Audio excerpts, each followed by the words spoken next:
like nothing's gonna come my way. So I'm just gonna sit on that dock of the bay, watching the tide roll away. Sitting on the dock of the bay, wasting time.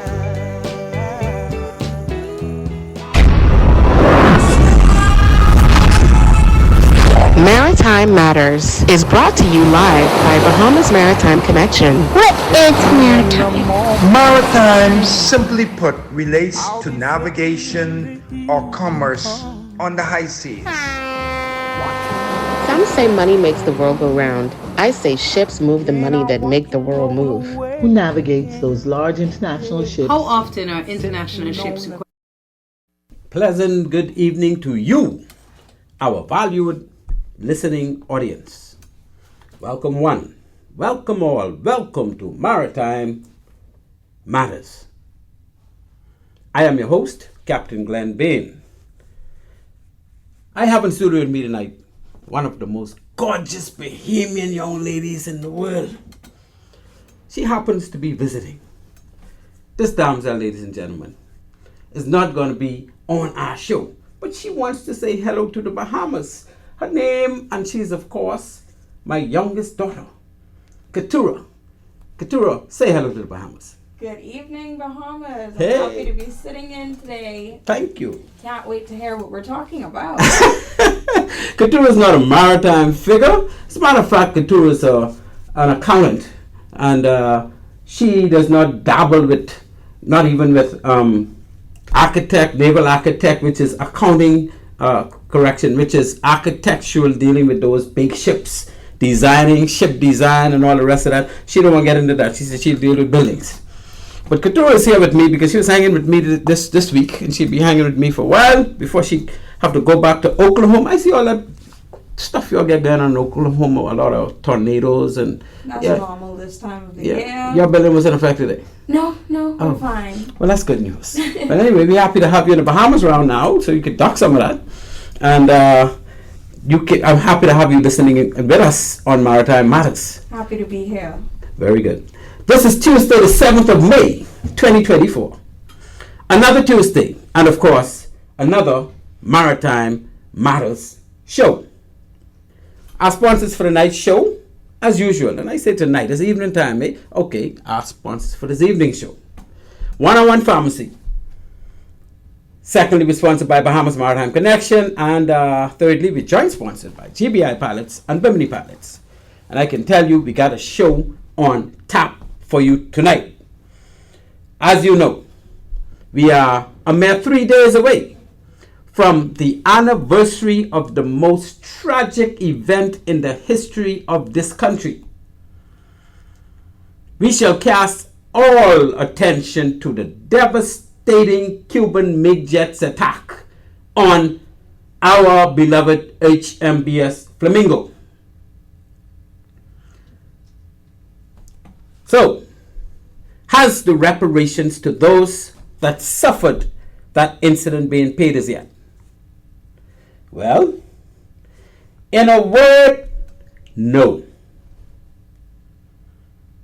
Should this really be considered the most tragic event in the history of the Bahamas?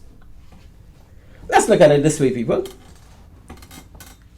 The Bahamas was never engaged in war with another country. So, the closest thing we had to war was this warlike attack during peacetime on May 10th, 1980. And of course, we're talking about the attack, the bombing and sinking of the HMBS Flamingo, where we lost 4 well-trained Marines and 15 officers and Marines had to take to the sea to swim for their life, while planes were flying around shooting guns in the water, at the ship, at the life raft, and some of them still have scars on their body today because they live, to show the grazing of bullets coming from those midgets.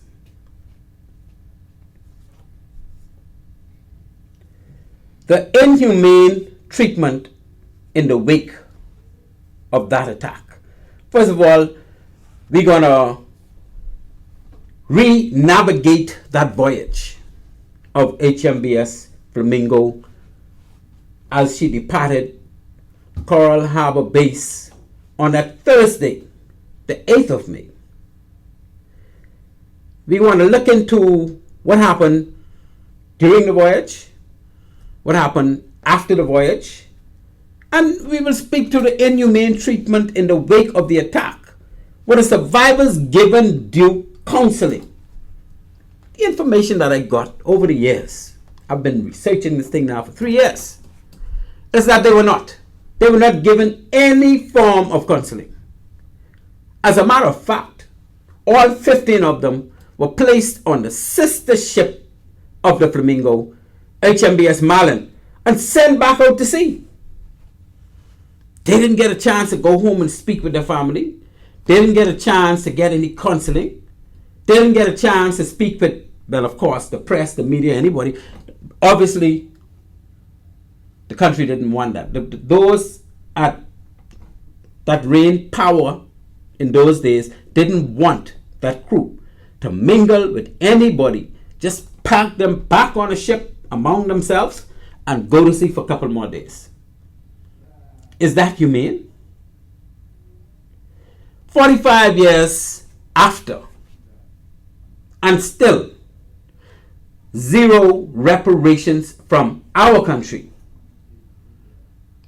nor appropriate recognition. So you see, the 4 men that were slaughtered during that incident by those bullets flying out of the air from those midgets, those 4 men, their families were given $100,000 per family. And you know, $100,000 may sound like a lot of money, and it probably was a lot of money back then that it would be today. But $100,000? Come on, man.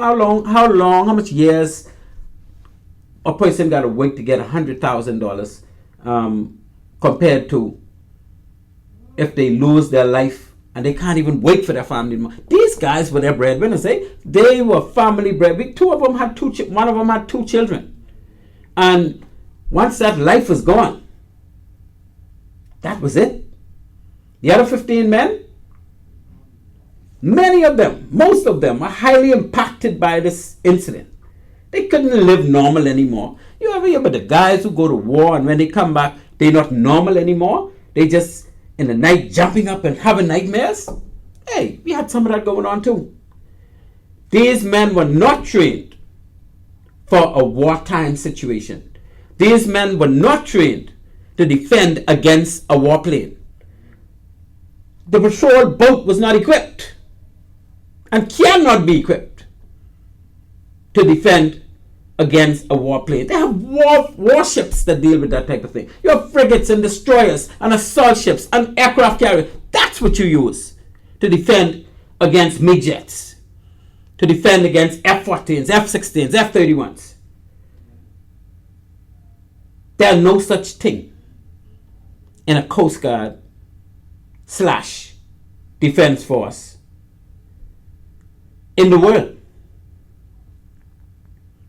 So, while these men went through that chaotic ordeal that is never to be repeated, was never preceded,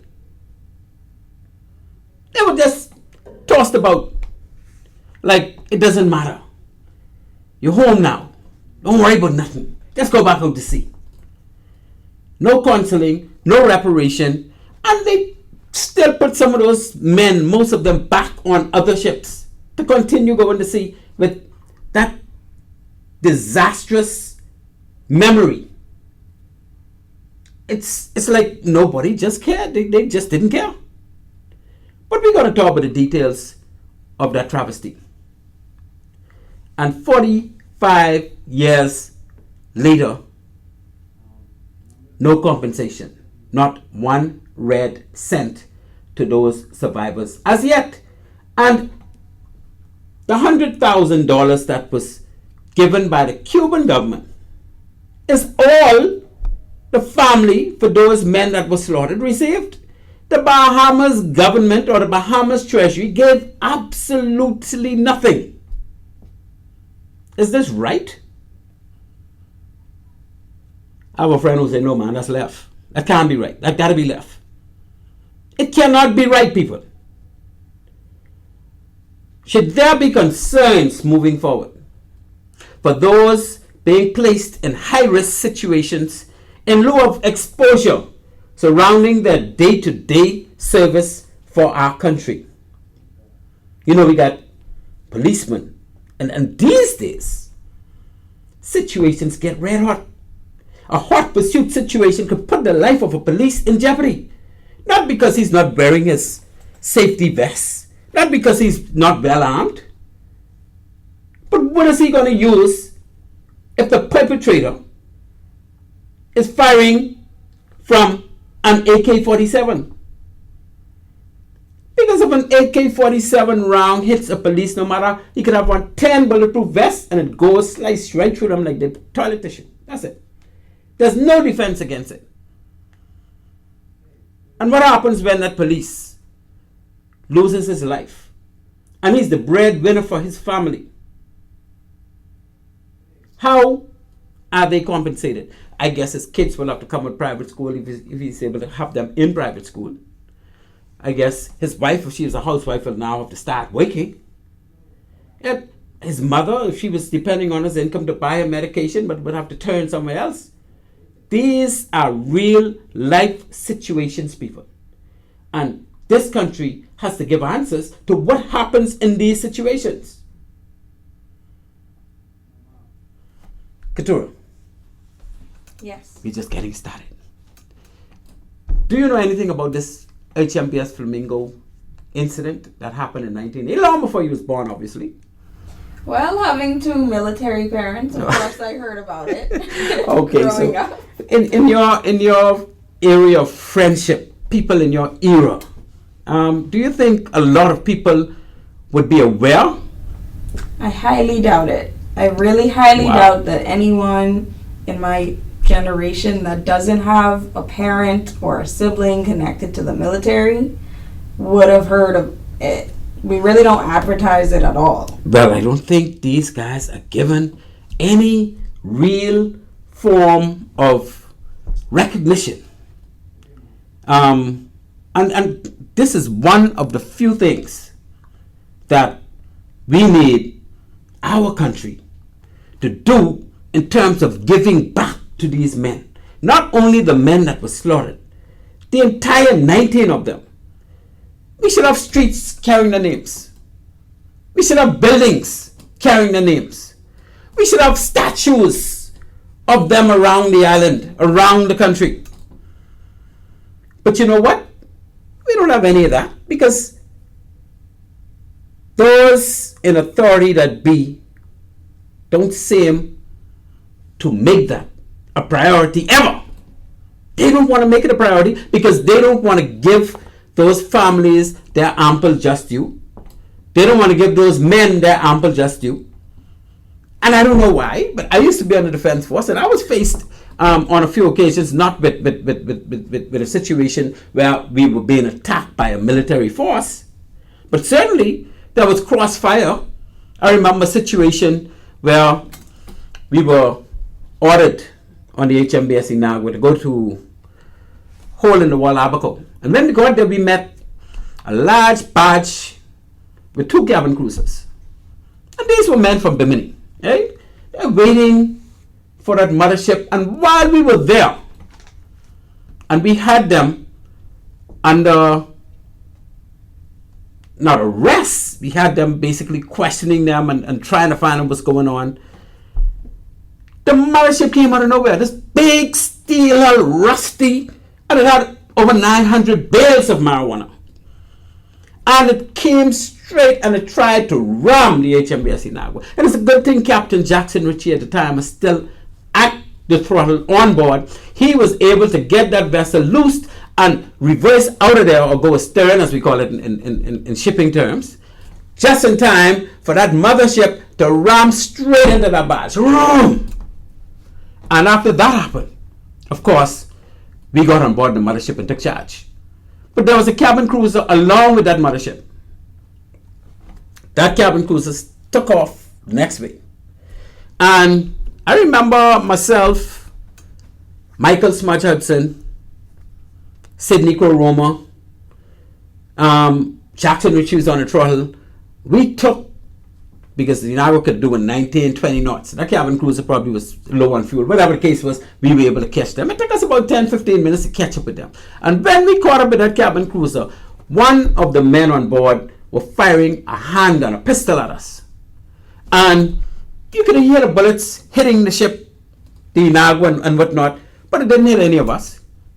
And when we got on board, because after they realized they couldn't get away anymore, we caught up with this fellow, and he still had the weapon in his hand. Well, of course, you know, that hand at the end of the day was just hanging, eh? Yeah, we had to deal with that situation. But I'm saying that one of those bullets could have hit and killed any of us at that time. What would have happened to our family? What would have it's just everything taken for granted. We got people in the police force today, this current day. And while they are exposed to losing their life, I don't think there's adequate compensation on the next end if they do lose their life because they engage in hot pursuit, because somebody just finished robbing a bank or robbing of armored car or killing somebody. And of course they have to chase the person. You know, what would we do if our police force decide, our defense force decide, man, I'm not going to put my life at risk because if something happened to me, my family can catch up. That is the reality of what our country needs to look at, not only for the police and defense force. We had a nurse that was killed many years ago, Nurse Land. While she was at work, people barged into the hospital trying to get at one of the patients. Of course, they killed the patient, but they killed her in the process. Just a wife doing her job as a nurse and lost her life. And you think her family was adequately compensated based on the fact that she got killed while she was doing service for country? Oh, no. No, if you don't prepare yourself by putting yourself in state insurance, insurance is a joke. We talking about millions of dollars. That's where we need to go with this. So, ladies and gentlemen, as we venture further into basic topics to do with HMBS Flamingo, as we are 3 days away from the 44th anniversary, be advised to be alert, be alerted with information surrounding every iota of this matter. So please stay tuned as we unload the litany of details surrounding those timely discussions we will be having. I take this opportunity to give a shout out to my number one fan in the world, my Auntie May, up there in Freeport. Auntie May, what's up, girl? Yes, we talk today. Auntie May is 91 years old and going strong, people. 91 years old. Got those 4 lovely daughters taking care of her and her grandkids, and she tells me, say, oh, Glenn, boy, sometime when I wake up in the morning, I just have to hail so much people, all my grandchildren, my great-grandchildren, I just get tired hailing, boy, but then my people, and you know I can hail them, because thank God for life, when God give me breath to hail, I got to do what I got to do, and that's how Auntie May's we can. But she always listens to Maritime Matters, and she always gives me a breakdown on what was discussed on Maritime Matters, and not to mention that she had a son. She had 2 sons. Garth was the oldest one, and Dwayne was the youngest one. Dwayne was a Force Chief Petty Officer in the Defense Force, and of course he died while he was on the job. Didn't get killed, but he died. And make his soul continue to rest in peace. And Garth, of course, would you believe it, died within 2 weeks after that event. After Dwayne died, and they buried him one day after the next. And he may have went through a lot. And now, out of 6 children, the only thing she's left with is those 4 daughters. And I can tell you, they have been Freeport, they're taking good care of my Auntie May. So to our listening audience out there, I take pleasure in introducing you to the man behind the controls, our wonderful producer. Ladies and gentlemen, I reserve no hesitation in presenting to you tonight the insatiable, the man of the hour, the man with all the power. He is fully able, quite capable, the one and only Mr. Craig Gibson. Yes, sir. And he give you that military defense force salute. You don't salute like them police, you know. They salute with their hand open. Defense force, we ain't when you see our palm. That's how we roll. You're listening to Maritime Matters, and on this show, we talk maritime. Maritime Matters airs weekly at 17:05 every Tuesday here on Love 97.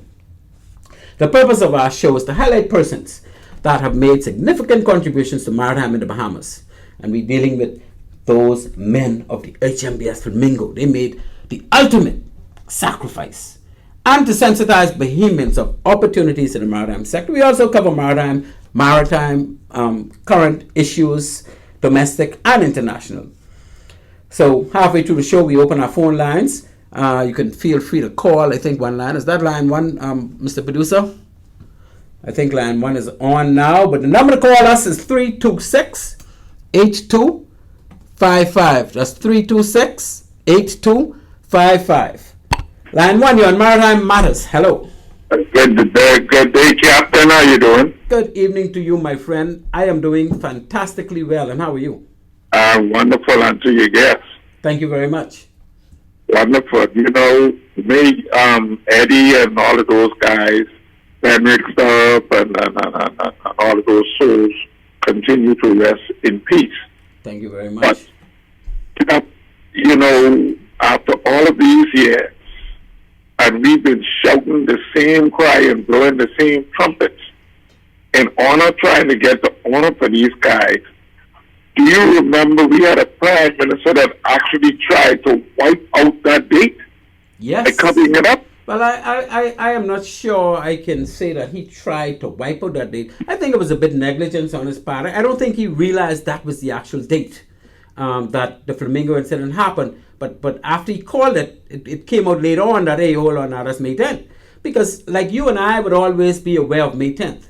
Everybody in the country, unless he was in the defense force or he was around in those days, May 10th, and that's what I seek to do. We have to make sure people understand May 10th is the biggest day of this country's history when it comes to devastation, activities, when it comes to anything to do with tragic events. May 10th is the biggest ever. You know what is the Bahamians' problem? And I can say this, Captain. We try to find excuses. Always. And that's the easiest thing in the world. We always do that as Bahamians. That's right. And then we sit down and do that. And we just complain. Have any one of you ever thought, because we have better relationship with Cuba now, to jump on a plane and go to Cuba and do some real investigative reporting as to what happened back then? Actually, we have a lot. I can tell you I've been doing research over the past 3 years on this matter. There is a lot of information and details out there on this matter. The thing is, Cuba did what they were made to do. But my question is, what did the Bahamas do? Nothing. Like absolutely not one red cent.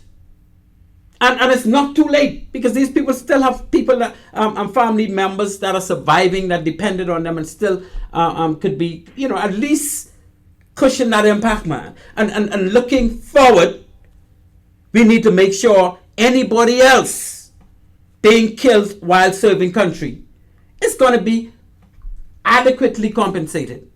Yes. Their families. Well, it's all now after 50 years, like I say, plus 9 months, that our politicians, when it comes to the general population of this country, they don't care. We don't need no more time to figure that out. That's why I recommended that somebody, since we can't get the answers from our own, we need to go out there, find the answers, and bring the answers back. Yeah, and we need to keep pressure on the powers at be while they're in power. See, people always talk about, we could change this government. Changing the government is one thing. But we need the government of the day to deal with these things. Yes, but see, what we got to understand, like you say, Captain, the FLM and the PLP, if I can call them that, are two sides of the same coin. Now, I can tell you something. Why I'm requesting that we get some astute persons like yourself to go out there and find out exactly what happened. When this incident happened, I was an airman first class in the United States Air Force, attached to Homestead Air Force Base Tactical Air Command. Right. I remember when you told me that yes, when the Cuban MiGs were circling in Ragged Island, aircraft left from your base. We know we do it was between Cuba and Homestead Air Force Base. Right, Gitmo, right. Yes, they came. They came and they did. But the information that was given to the Bahamian people, and I ain't going no further than this, but the information that was given to the Bahamian people as to what happened wasn't the exact same information that was given to the Americans. That's why I keep saying, instead of us campaigning for 50 years or more, let's go there and find out exactly. Someone would be willing to tell us exactly what happened. Correct. That's why they don't care about Eddie Depp and those fellas. Yeah. And we love them. We miss them. We miss them, and the families are still here suffering as a result. So we have to do something. Well, I thank you so much for your call, my friend. Yeah, man. Yeah, Cap. Thank you for continuing listening to Maritime Matters, man. You take care of yourself. Yeah, man. Okay, Roger. We talking maritime people on this show. You are listening to Maritime Matters. At this point, we move to our first break. And when we return, we will engage some deeper discussions on what really took place on the HMBS Flamingo, the voyage, the attack, the aftermath, and today, what are we doing? See you after the break. At Bahamas Maritime Connection Limited, we offer first-class maritime security services throughout the Bahamas and the wider Caribbean. As experts in maritime security, we specialize in production of ISPS assessments and plans, verification audits, certified familiarization training, and port security consultancy, just to name a few. Our services also include provision of a security force to maintain all required ISPS facility security compliance. For all your maritime security needs, visit us today in Nassau at our East Street South location or in Freeport in the Kipling Building. Call us at 392-3515 or follow us on all social media platforms. Bahamas Maritime Connection, your leader in maritime security. Let's help you make the connection. At One-on-One Pharmacy, our friendly staff is ready to serve you. Visit us today for all your prescription and over-the-counter needs at our East Street South or Charles Saunders Highway locations. We're open Monday through Saturday from 8 a.m. to 8 p.m. and from 9 to 4 on Sundays. In a rush? Send your refill scripts online at oneononepharmacy.com or ask about our convenient pickup service. One-on-One Pharmacy, providing personal health care with people at heart.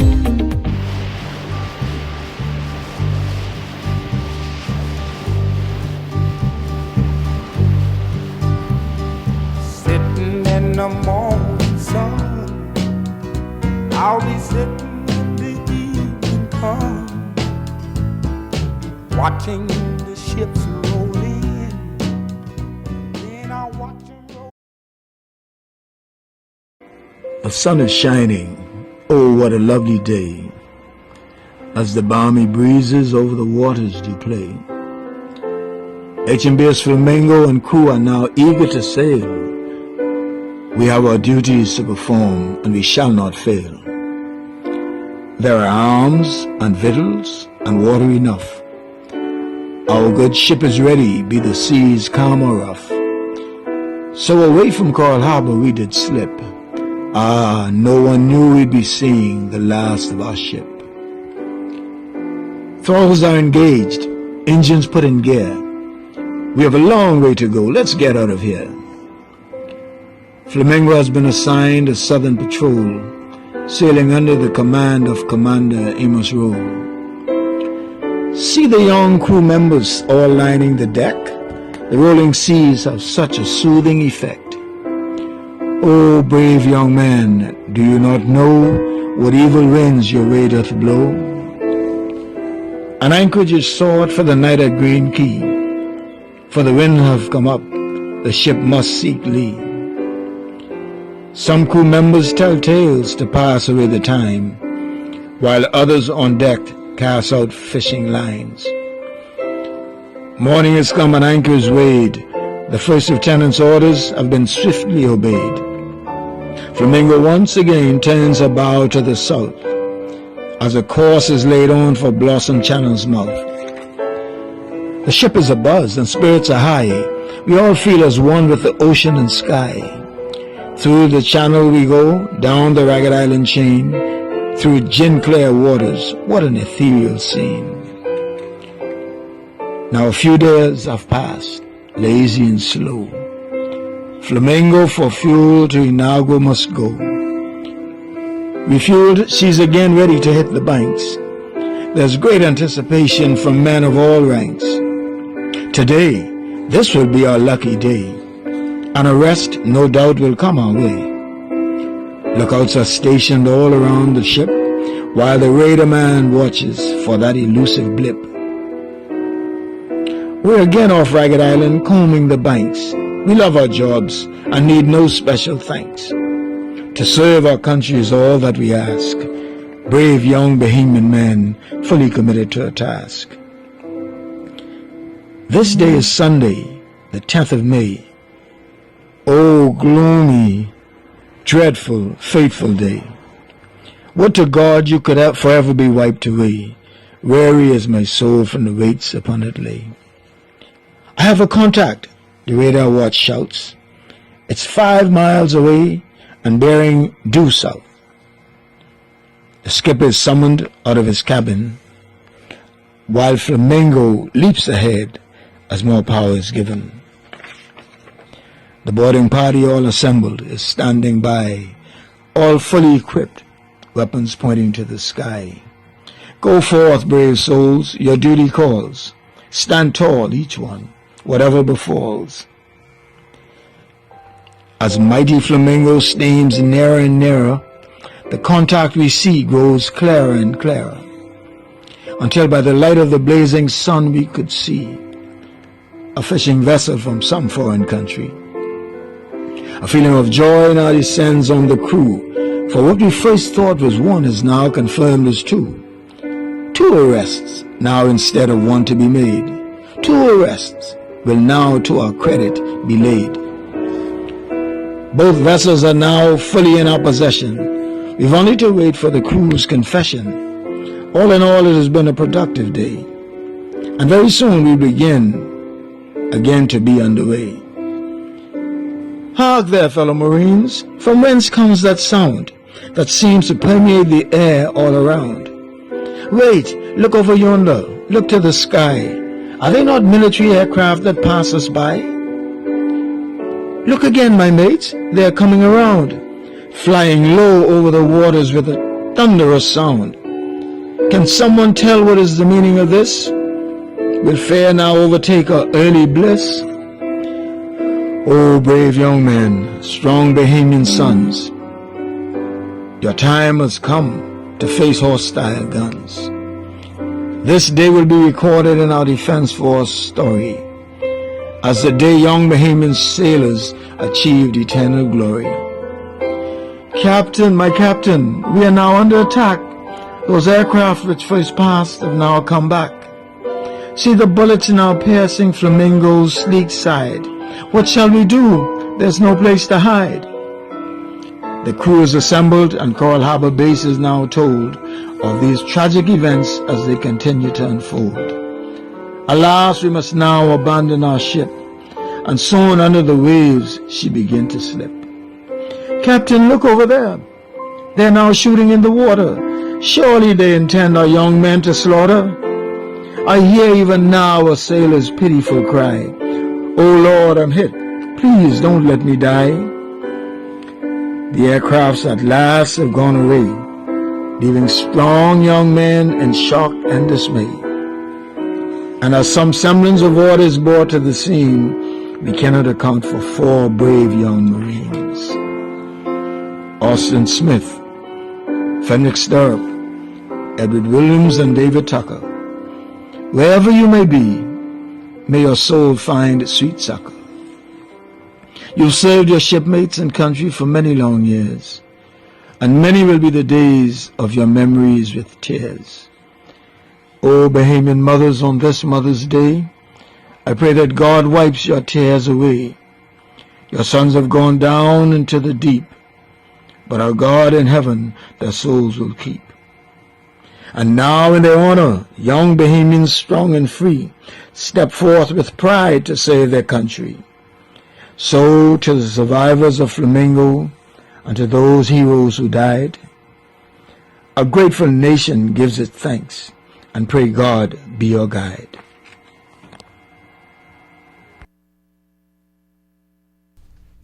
And welcome back to Maritime Matters. Again, I am your host, Captain Glenn Bain. I'm being joined by the one and only, the loveliest, one of the loveliest Bahamians around town. Of course, she now lives in the U.S. She happens to be my youngest daughter, Keturah Ayoka. Graduated from Aquinas in 2016. Went off to the University of Architect, graduated as an architect, University of Arkansas, graduated as an architect in 2021. And she happens to be hailing us for a couple of days. And Keturah, I say, welcome back to Maritime Matters. Thank you. It's good to be back. I hope you're being intrigued by these details that I'm about to venture. I don't think you're quite aware, but we're going to dive deep into this FLAMINGO incident. You're not going to forget this incident. I'm happy that I won't forget. Thank you very much. So, ladies and gentlemen, we've had one caller so far. You can feel free to call us. That's at 326-8255. There's a lot of information to reveal. If you're just comfortable to just sit back and listen, we're happy. If you want to call, we're happy. So, just make yourself comfortable and we will roll on with our show. That poem that you just heard, that wonderful poem called For the Love of Country, or should I say For Love of Country, Flamingo's Last Voyage. That was written and narrated by my good friend, former Defense Force officer colleague, Captain Godfrey Gordon Roll. And I'm so happy that he gave me permission to play that on the show and that he actually found the time to put it together. Very talented soul, Captain Godfrey Roll. For the Love of Country. I keep saying For Love of Country, Flamingo's Last Voyage. Now we're going to venture into our roll call, because on that fateful evening, 10th of May, 1980, the men that were on board the HMBS Flamingo, the crew, we lost 4, and the 4 that we lost would be Fenwick Stirrup. At the time was an able seaman. He was the only able seaman of the 4. The others were Marine seamen. And of course, we were looking. We were putting forward the recommendation very strongly that road that leads us to Coral Harbor Base from uptown, that road that we now call Carmichael Road, we're going to change that to Fenwick Stirrup Road, because of course we need to start giving particularly roads that move toward our base. So stemming from the Coral Harbor roundabout, that major road called Carmichael Road, we're going to change that. And I'm saying we're going to change it. We people want to change. Everybody I spoke to said, yes, we want that be Fenwick Stirrup Road, no longer Carmichael Road. And every time somebody want to give a direction to somewhere from that street, instead of saying Carmichael Road, it's Carmichael anyway.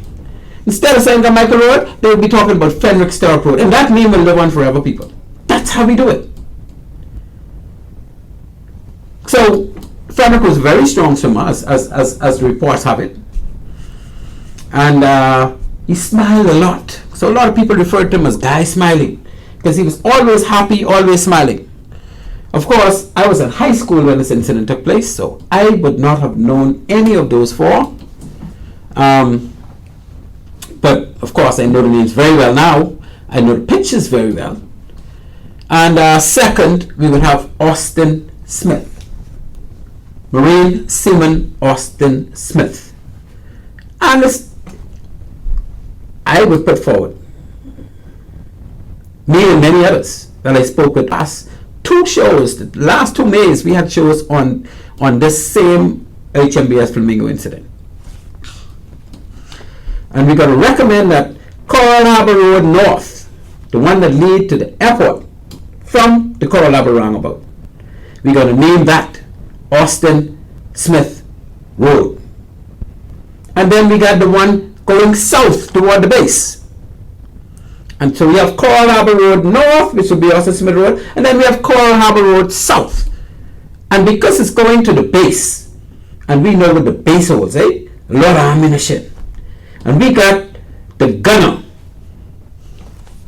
the chap that led the way on the HMBS Flamingo in firing off that 20mm, Mr. David Tucker. So Marine Seaman David Tucker, we're going to give you that street leading from the roundabout to Coral Harbor Base. It will no longer name Coral Harbor Road South. And there's only one left, eh? That's the one going Adelaide Road going west down to Albany and Frank Watson Highway and those areas out there. That one we would give to Eddie. You hear a caller just call and say, so sorry, Eddie, them lost their lives. Edward Williams. So now we know those men were known by a lot of people. So Edward Williams Road would now be, Adelaide Road will now turn to Edward Williams Road. And anytime you got to go on any one of those streets or roads,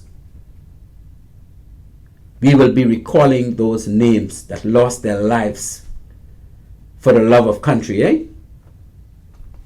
Fenwick Stirrup, Austin Smith, David Tucker, and Edward Williams. And of course, they were the 4 that lost their lives during that incident. And after that incident, or since that incident, we've had another 4 that were on board the HMBS Flamingo during that incident that have lost their lives. And of course, they were not killed like the 4 that were slaughtered during the incident. They lost their lives eventually. While I think all of them already, all of them would have already been off the defense force, either retired or whatever the case may be. But the first person we lost was Wilfred Sands. We call him Cool Breeze. Sands was, as I recall it, a lieutenant. When he was on board the HMBS Flamingo, of course, he was an acting sub-lieutenant, fresh out of Dartmouth, and he obviously was one of the survivors. So may all of their souls continue to rest in peace. But we lost Cool Breeze. After Cool Breeze, we lost the one and only Oscar Dusty Miller. And we got a lot to say about Dusty, because there's a lot in the research about the things that Dusty would have done to lend to the survival of the crew after the incident. Because I want you to know that the Cuban MiGs came back looking for them, and they were not coming back to hail them, they're coming back to try to get rid of them. And I'll tell you why as we go on. Then we had my good friend. I used to beat him up in little basketball, and boy, we playing the cards, because we sailed a lot. And you know, at this time, ladies and gentlemen, I did not know that Leo Kirby was on board the Flamingo when it got bombed.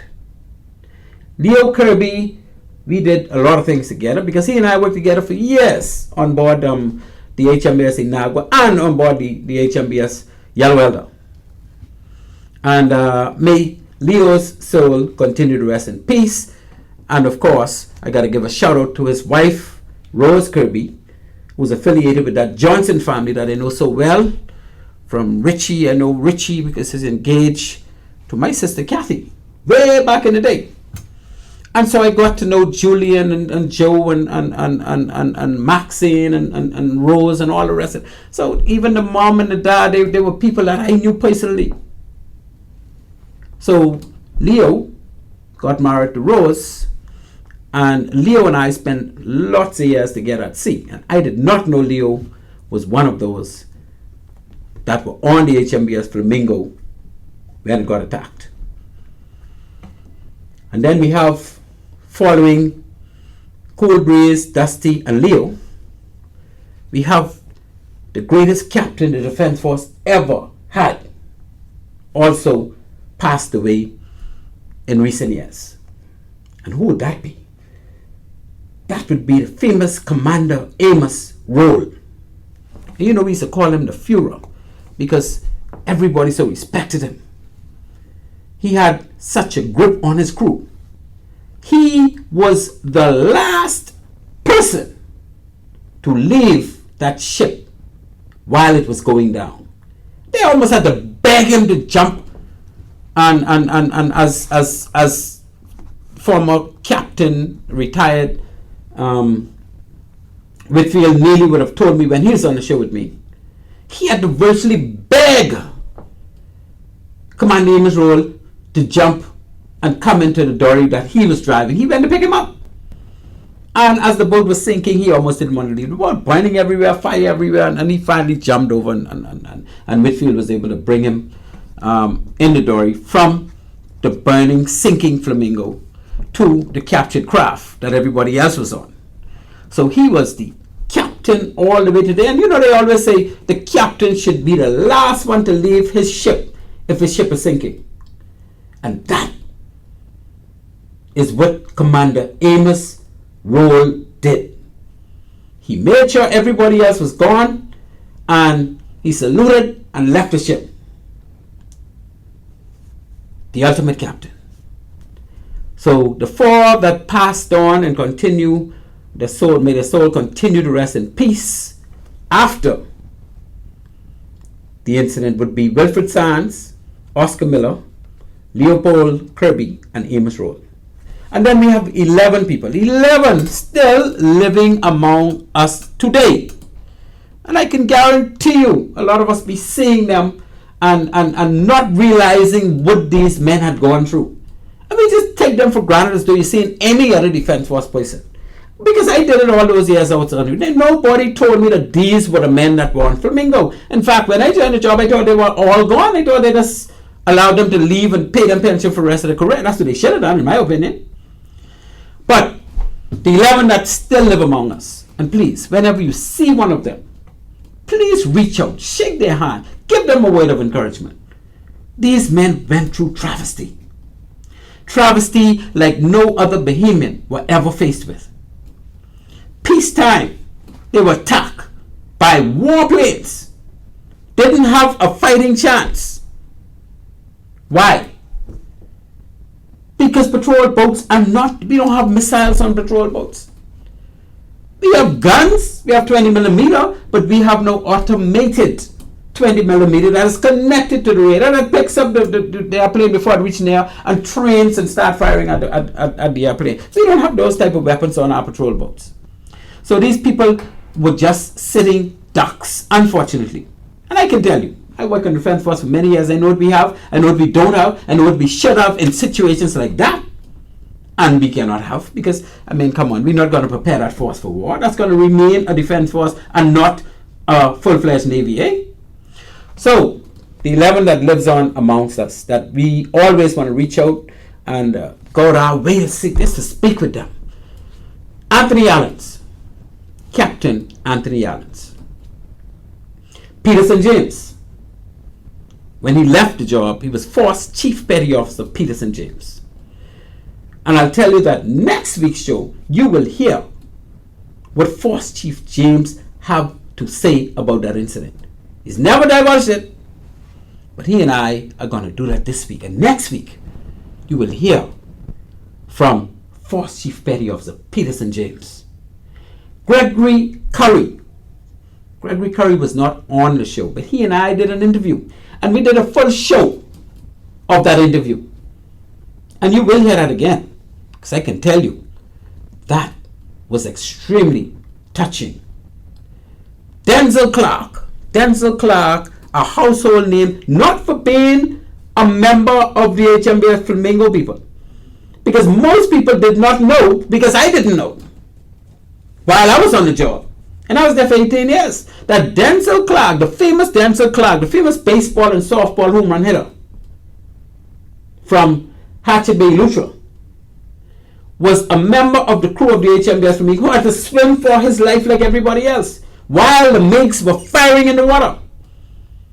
So my hat off to you, Denzel. My hat off to all of you that continue to live among us. Trevor Sands, call him T Sands. T Sands left the job pretty early. I knew him because I was there before he left. But he didn't hang around too long.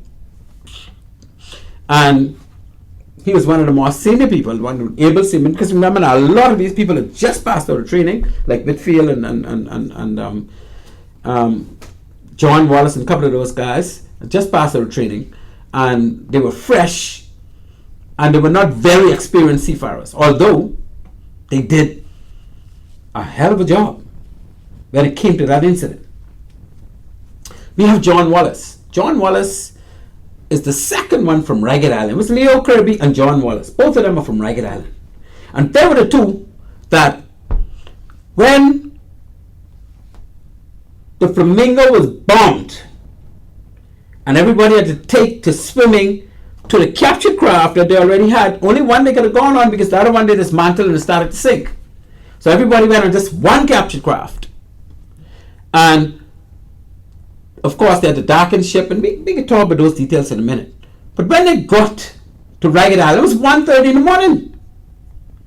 They could not really see Ragged Island. You got a bunch of lights like some of those other islands. But they were to the very south of the island, and there was no road that led or from the south of the island to the settlement itself. There's a truck road that both John and Leo was quite aware of. So they took the 15 crewmen along with the 8 captured fishermen, and they tracked that trail all the way to the city, wake up the police officer who would have had a radio that he could have radioed into the police headquarters in Nassau and convey that these people from the Flamingo are saying that the ship was sunk by Cuban MiGs. And this is when the story started to come out, eh? Prior to that, nobody knew nothing. Because the first thing that was destroyed on the HMBS Flamingo was the radio room. So they were not able to send any message to Coral Harbor to say they are under attack. The first message came 1:30 in the morning, well, probably around 3:30 in the morning, after they found the police, wake him up, got him to go in the police station, turn on the radio, call Nassau, and relay that message. And the very same morning, that was Mother's Day, on the 11th of May, that morning, they had a plane come down from Nassau with the Commissioner of Police, Rachel Thompson, and the Commodore of the Defense Force at the time, William Spilley, who was the very first Commodore. They flew into Ragged Island. And we'll talk about the rest of that later, eh? Because they couldn't leave. The Cubans came back and they couldn't leave. For hours. 4 hours later, they were able to get out of hiding and come to the airstrip and leave with the crew and the captured men. So John Wallace was very instrumental in assisting those men with finding their way to Duncantown police station and get the police to pass that message. Whitfield Neely. What can we say about Whitfield Neely? He was the one that handled the dinghy or the dory, because he was already on the captured craft when the MiGs came and started to bombard everything. So he was the one picking men up out of the water. He was the one that got command the role to leave the ship and hit the water and took him where everybody else was at the captured craft, as he was the last person to leave the ship. So Whitfield Neely stayed on the Defense Force and worked his way all the way up to foreign captain and retired as a captain. And he was always also an ambassador. So we can call him His Excellency Whitfield Neely. Willard Sanders. Willard Sanders he sailed with me many times as a cook, and I can tell you, boy, nobody can cook peas and rice like Willard Sanders.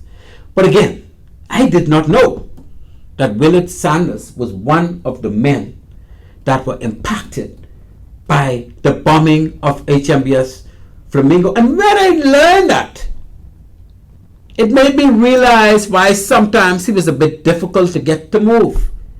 Because he was still impacted by that incident, although they didn't tell everybody in the force as we joined, these were the people that were impacted by the incident. It was like a hush-hush situation. And it's a disgrace. You go on the base now, you see the names on the placard and all that, but they need to, while they're training these recruits, they need to ensure that everybody knows all of these names. And after we done put these names on the streets, it will become so much easier for people to relate to, oh, it's him. That's who Eugene Thompson is. That's who Willard Sanders is. Yes, because we're going to give every one of them one of the major streets on this island, Nassau, New Providence, and of course those ones from the Family Islands, they will get names on the main thoroughfare in those Family Islands. And we got, I think, 2 or 3 from 4, I think. No, not that much. I think it's 3 it's Dusty, Cladwell, and who else from Dusty, Cladwell, and of course Denzel Clark from Hatchet Bay. So they have to split up which roads they can name those on the island. But everybody, each one of them, will have a street, a major thoroughfare in Nassau named after them. Then we got AK, or Anthony Russell. I knew Anthony Russell all these years, and his brother Eddie Russell. 2 of them was on the Defense Force. I knew both of them well. Anthony Russell is the one who you couldn't beat shooting pool. Still can't beat him shooting pool, eh? But I never knew that Anthony, AK Russell, was one of the 19 on board the HMBS Flamingo during that impact when the ship was destroyed and the 4 men were killed by the Cuban MiGs. Then we got Eugene Blue Thompson. Oh, we got somebody on line 1, producer? Oh, we got 2 more names to call. I'm line 1. I'll be with you in 1 second. Eugene Blue Thompson, and he graced the show for an entire show. And I can tell you, he came to tears, I came to tears, and that show will be replayed because it was that impacting. So, as I said, I didn't know that Blue was one of those members on that ship. Up until the time I left the Defense Force, I did not know. Cladwell Farrington, I didn't know. I knew him when he left the Defense Force. Cladwell went to work at Bahamas there until he retired. And now he's back in Eleuthera, gone back home to Hatchet Bay. And he wrote a book. He's the only one so far that wrote a book on this incident. And I got a copy of the book. I got a couple of copies of the book. Oh, I should bring one with me tonight so Lady Couture could read that. But yes, Cladwell is again one of those members. And I think part of the reason why he left the Defense Force is because he realized that nobody cared. Eh? And he wasn't the only one, but I know for sure he realized that nobody cared. Let's go to the phone line. Line 1, you're on Maritime Matters. My apology for having you wait so long. Oh, yes, good evening. Yes, thank you for airing such an historical event in the Bahamian history. But the statute of limitation, every time you guys approach government with it, they said, that time has run out. And what I dislike about the whole thing, especially, when it comes up, they drag these survivors out there, Washington Square or down at the base, right, just to experience another horrific, past event. I mean, that is unbecoming. Well, caller, I don't have any issues with them inviting them out to a ceremony in remembrance of their fallen brothers and friends that they were at sea with. But I think that if they were to give them the ample reparation exactly. if they would give them the ample reparation and the recognition, because it's never too late to give recognition, eh? It's never too late, but then again, like every time it comes up, they always say the statute of limitation has expired. Why did they let it expire? What statute of What was their limitation? intention? I mean, for them to get compensated? No, but there's no. I don't think there are no provisions in the law for them to be compensated. This has to be something that the government decides to do.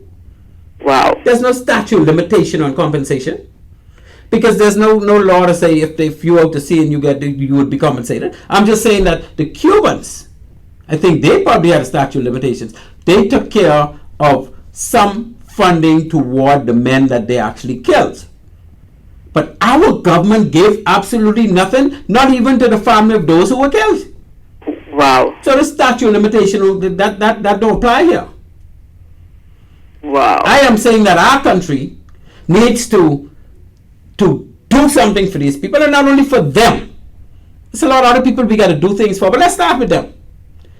I mean, yes. I mean, they really should. Now, you suggested that they should have named Carmichael Road after one of the survivors. I mean, that's good. Yeah, that's Carmichael Road. All the roads leading from that Coral Harbor roundabout would get the name of the four that already died. And then we got streets like Mackey Street and which used to be Farm Road, which is now Market Street and Blue Hill Road. Come on, man. We could give streets like that names for these people that were slaughtered, and if not were slaughtered, were actually on board, going through that experience, being attacked by a military might. And people should always know who these people were. You know something, another thing too, there should be something in the school curriculum, in history. Precisely. Because some of the parents with your children doesn't even know anything about the Flamingo. You mentioned to them, they don't have the slightest clue. But not only that, I think there are even some different Marines who don't even know anything about the Flamingo. No, they don't even have it in the curriculum for those who are in training at the Defense Force, because they don't give this incident that much worth. I mean, 50 to 100 years from now, this may be the biggest thing since sliced bread for this country.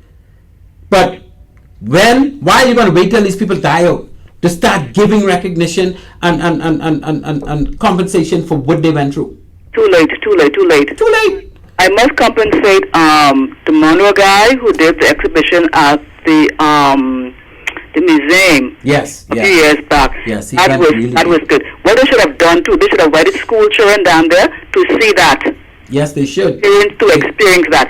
I wish Keyshawn would do it again. Yes, I wish he does, but they, not only the school children, well, the school children will be good, but they should have every Defense Force member go and attend that. Yes, the public, have open the public, especially the school children. You could teach them, they could see it for themselves. And then what I asked Keyshawn to do too, I said, whenever you do it again, I said, have some sound effect behind that, like the bombing, the waves. Right. Yeah. Make it real. Yes, Colin. You right on, and I am glad you have the view that I have. And it's not too late. That statute of limitation doesn't exist, in my opinion, because I don't think there's anything in law that says that they're supposed to get compensated, because you could not have envisioned that the Bahamas would ever be under a military attack from a foreign country. That has never happened, and that probably will never happen again. And no other country in this region that were not in war, like in Central America, where some of them was I think, at war, had an attack from another country's military might. Well, I hope it doesn't happen again, and I hope, our government, at least they look into, something, at least give the guys, do something special for them. Yes, ma'am. Thank you so much for your call, and thank you for listening to Maritime Matters. Okay. All right, thank you. Thank you. Wonderful call. So, again, we've had the roll call. Fenric Stirrup, Austin Smith, David Tucker, and Edward Williams, the four that died on impact or got killed on impact. The four that died subsequently would have been Wilfred Sands, Oscar Miller, Leopold Kirby, and Amos Roll. And then, of course, we got the 11 that still live among us. And some of them are not doing well, I can tell you. Some of them cannot find the funds to keep up with, their medical situations. But we're going to continue to pray for them. And we start with the most senior one being Anthony Allens, or Captain Anthony Allens, Force Chief Petty Officer Peterson James, Force Chief Petty Officer Gregory Curry, Force Chief Petty Officer Denzel Clark, Trevor Symes, who left early, John Wallace, who left and went to the port department. And when I went to the port department, I met John right there. And I still didn't know John was one of those on board that ship. So John, I apologize for not knowing, but I couldn't have known. I guess it was such a secret. Whitfield Neely, Captain Whitfield Neely, and His Excellency Whitfield Neely. Willard Sanders, who would have left the job pretty early as well. I worked with him a couple of times and then he left. Anthony A.K. Russell, I think he was a Chief Petty Officer when he left. Eugene Blue Thompson, he was a Chief of Force. I think Blue was a Chief Petty Officer, engineering as well. And then, of course, Cladwell Farrington, I think he left as a leading hand when he went to work for Bahamas there, because he wanted to get away from all this stuff. Right? So those are the men that were on board the HMBS Flamingo during that dreadful attack. And now we go with the ship itself, from the cradle to the grave. And we say the keel of the Marlin and Flamingo were laid side by side at Vosper Thornycroft during 1977. So they started to build the ship from the keel up, eh? With delivery being engaged during May 1970. So about a year later, the ships were all built, ready to go. They had the men going over, do the workups, and it was a combination, because you remember now this back in 78, the Defense Force was not fully established yet. We still basically running on the strength of the Police Marines.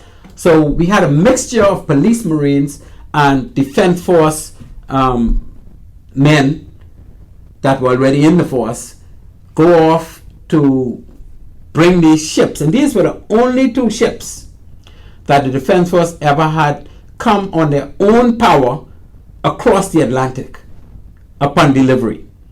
They actually drove those ships from Vosper Thornycroft in England all the way to Nassau. They made a couple stops, but they made it all the way to Nassau. So they got here during the latter part of 1978. So remember now, the latter part of 1978, they started patrol. 1980, May, the boat was sunk. They was less than 2 years old, people. Less than 2. These are brand new ships. The largest ships the Defense Force ever had was the Marlin and Flamingo, which was 103 foot, up to the point when the Flamingo was sunk. Then they would have some more ships come along, and then the one larger than that would have been 108 foot. And we got 3 of those: Yellow Elder, the Port Nelson, and the Samana. And then, of course, later on they got the Nassau and the Bahamas, and then they just got this litany of ships built in Holland. So now they would have, again, most of those that were built in Holland, I think would have been smaller than the Marlin as well. So about 2 years following delivery, the Flamingo was destroyed by Cuban-made fighter jets approximately 2 miles off Key Santo Domingo, which is at the southwestern tip of the Columbus Banks, just due south of Ragged Island, eh? On the southern tip of the Columbus Bank, yeah. During the bombing, 4 of the 19 crewmen were killed. Some of the survivors were also scarred and grazed by missiles and bullets from the gunshot firing of the MiGs as they scrambled to survive the swim from the sinking Flamingo to the arrested Cuban fishing vessel. All of the crew and prisoners were taken on board the operational fishing boat. There were 2. One was dismantled because they didn't want to stop there, to force them to stop by shooting the engine out. And the other one, of course, the bigger one, everybody got on board because the one that was dismantled started to sink, eh? Under the cover of darkness, the fishing boat that they were all on were ordered to darken ship. Of course, that order came from the Führer, Commander Amos Roll. What do we mean by darkened ship?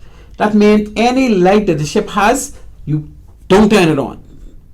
Because in the nighttime, it's very hard to spot a ship in the ocean if there's no light on the ship. And that's why you see all of those ships out there always have on lights. They have navigation lights, and then they have deck lights, and they have internal ship lights, right? But there were no lights on this fishing boat. They turned off all the navigation lights, and they didn't allow them to turn on any lights. And about 2 hours and some 6 miles north of Key Santo Domingo, Whilst en route to Ragged Island, see what they did is they came and they passed Key Santo Domingo, then they started to head north. Now how could they head north if they can't see the compass? Well, it was dark. But Commander Roll authorized Dusty being Miller, to smoke cigarettes and use the light from the cigarette over the compass so that the helmsman or the person steering was able to keep the ship steering north. And that's how they had to do it, so that they couldn't be seen from the sky by no passing airplane or the fact that the planes came back looking for them. Because when they were about 6 miles north of Key Santo Domingo, a barrage of star shells, you know what star shells are? They're the thing that they shoot up and they light up the sky and in the nighttime and make it look like day. They saw star shell after star shell going up in the air. And they lit up Key Santo Domingo and the surrounding area. Because of course, when the MiGs and the helicopters came back, they were supposed to meet that fishing boat in the area.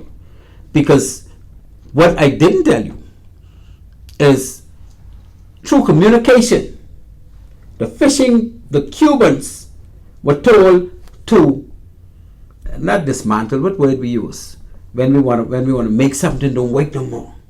Anyway, that word ain't coming to me right now. But they were told to sabotage the steering so that they wouldn't be able to leave that area. And they did that. You know what they did?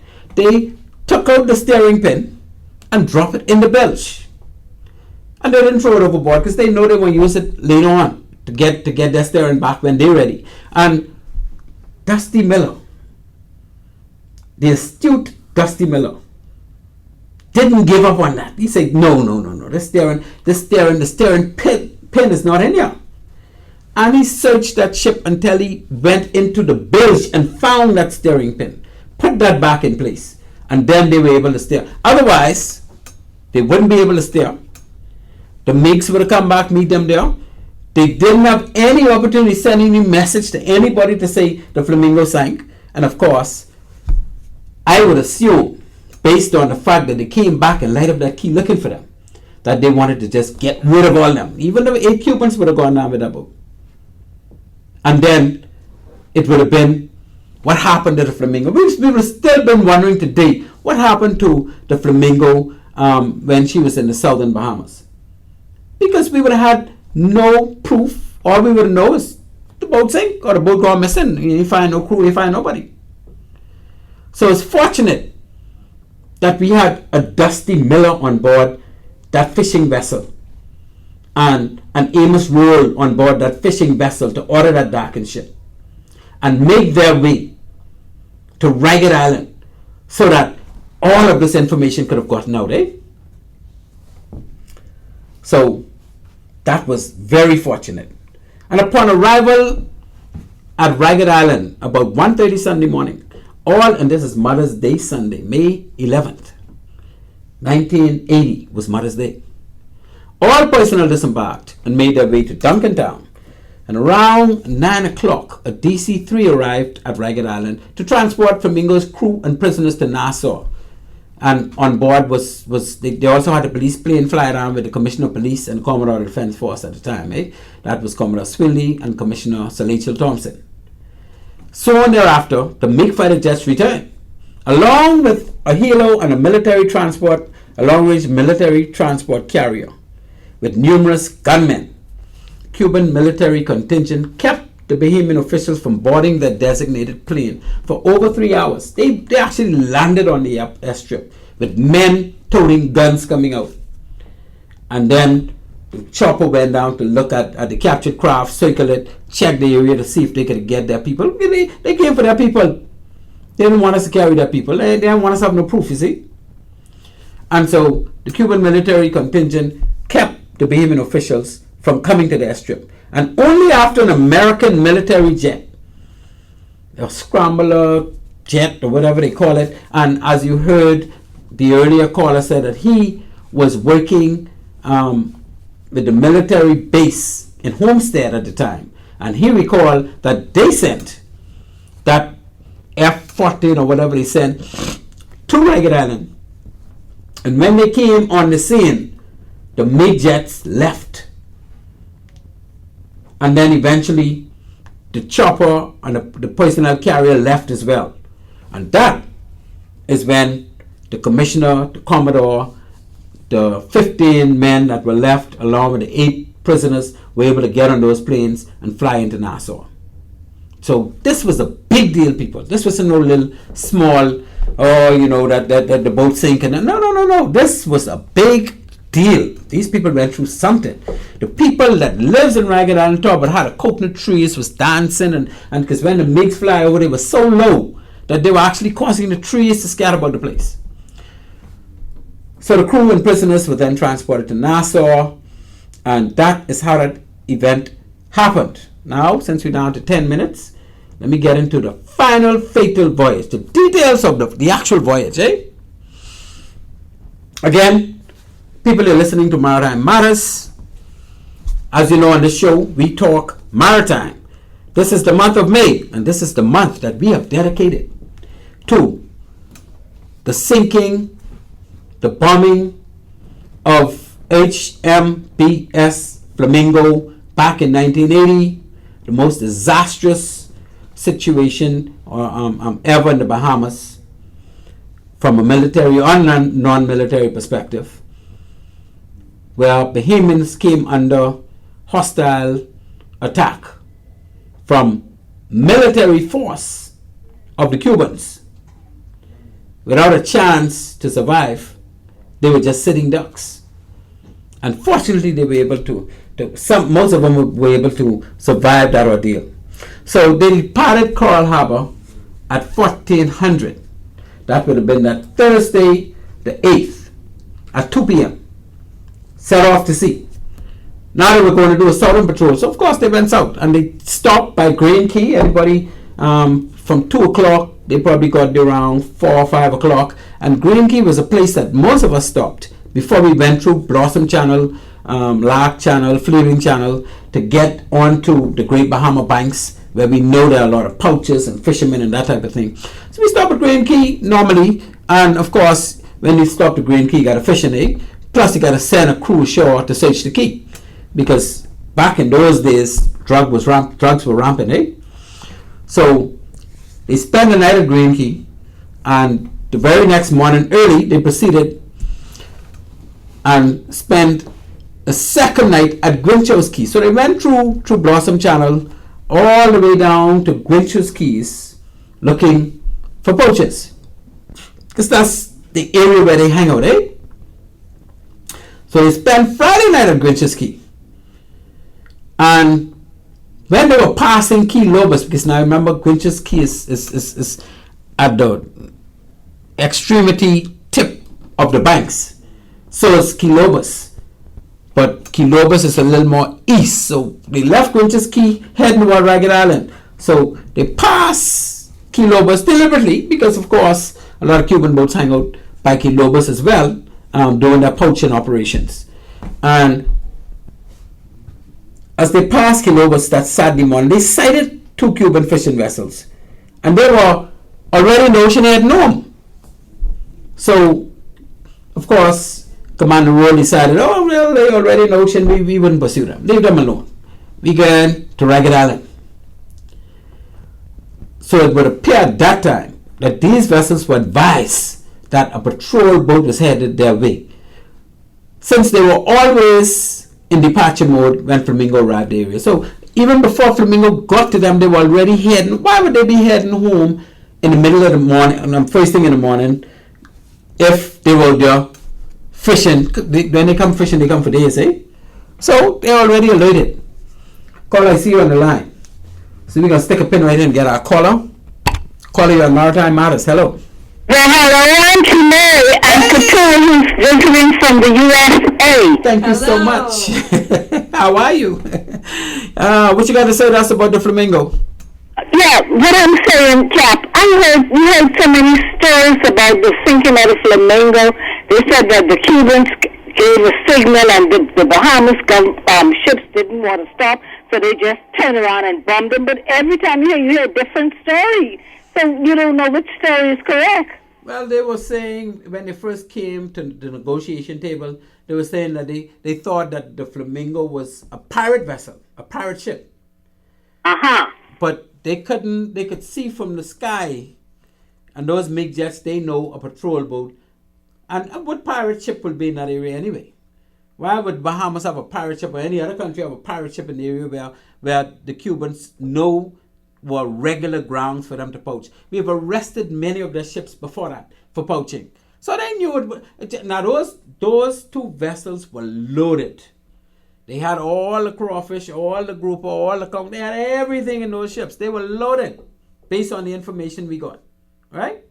So now you can remember those vessels belonged to the Cuban government.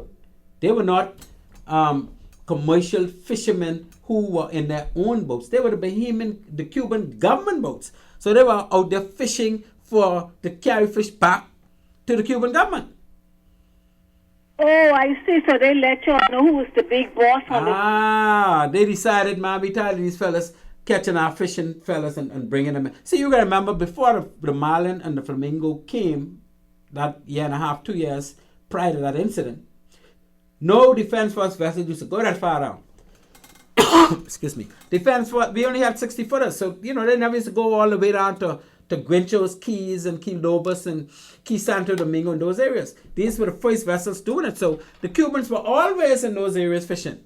So as far as they're concerned, why someone bothering us now?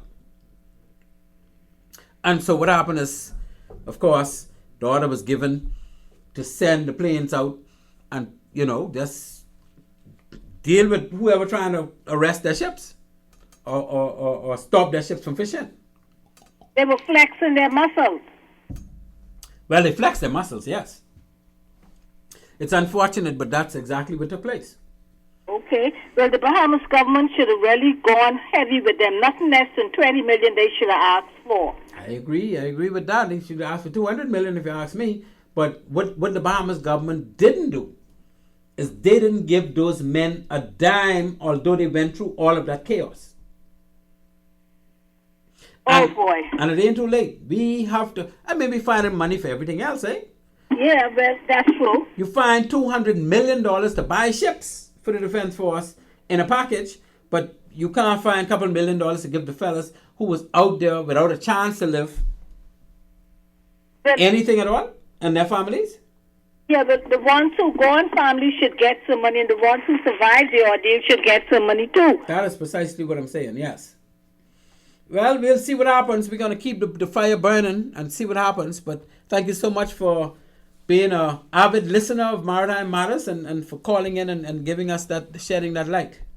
Okay, bye, Auntie Mary. Enjoy your tea. Thank you very much, Lady Donna. Bye now. Calling on Maritime Matters. Good night to you. Yeah, Cap. Quick question. Yes, sir. What become of the Nassau and the Bahamas? The Nassau and the Bahamas are still in operation, actually.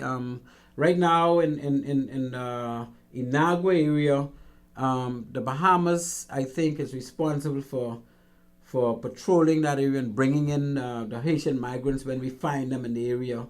They're very actively engaged in that. Oh, okay, so they are working. Well, I don't know if both of them working, but I know they are still operational as far as they still vessels that the Defense Force has as patrol boats. Okay. All right, then. That was my question. Not a problem, my friend. Thank you for calling. Okay, so in our my producers give me an extra minute or two. Let me just wrap up the details of this final voyage.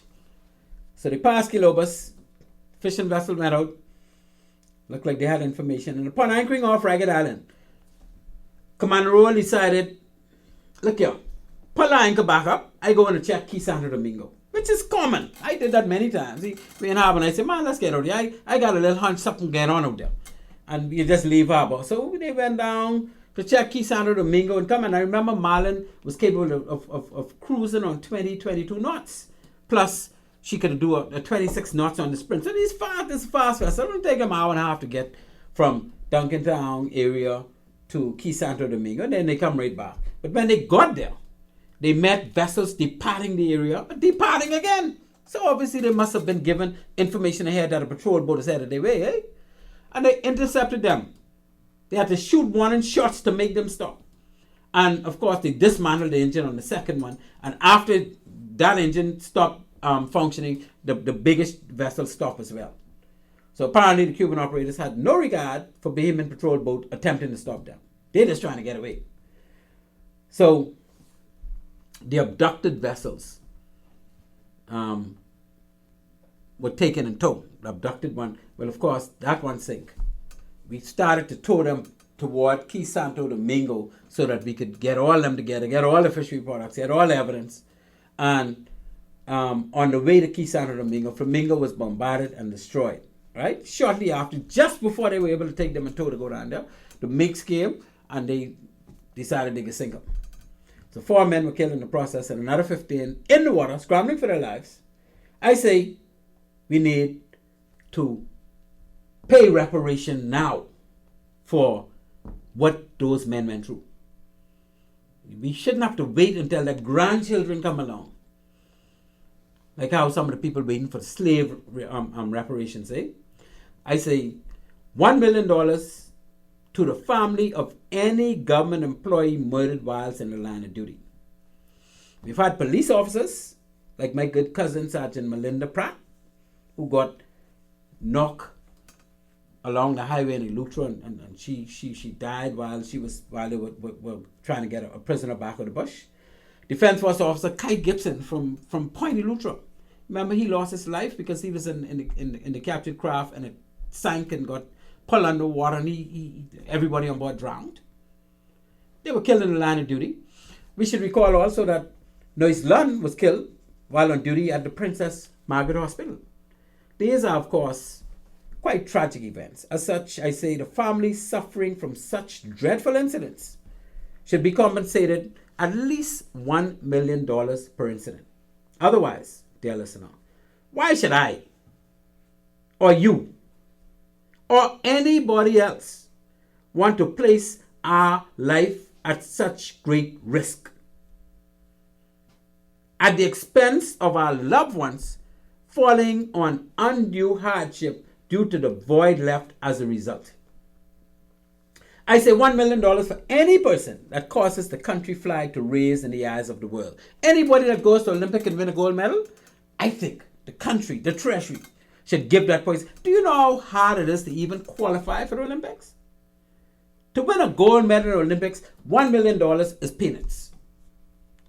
I say $3 million each for any person that faces unfair attack from another country military power, like the Flamingo. Those guys didn't have a chance. They didn't give you a fair chance to fight for your life. So unless you are equally equipped to combat such a force, I say $3 million just for you going through that. And of course, for those who got killed in such an incident, $5 million each to their family. They're already gone. 1 or 2 of them had children. The children are now adults. They had to come up through hardship as a result of their father being slaughtered in such a way, eh?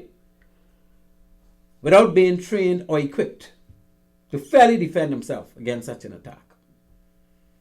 So that is how we roll in. So ladies and gentlemen, as you can see, we are fresh out of time. Our time has come, our time has gone. But I say to you, thank you so much for listening to me and Couture talk all night. And as always, I want to say good night to my good anime. I want to say thank you to my good producer for continuing to do what he do, keeping things ticking with Maritime Matters. And as always, I say to you, dear listener, Maritime Matters out. The ships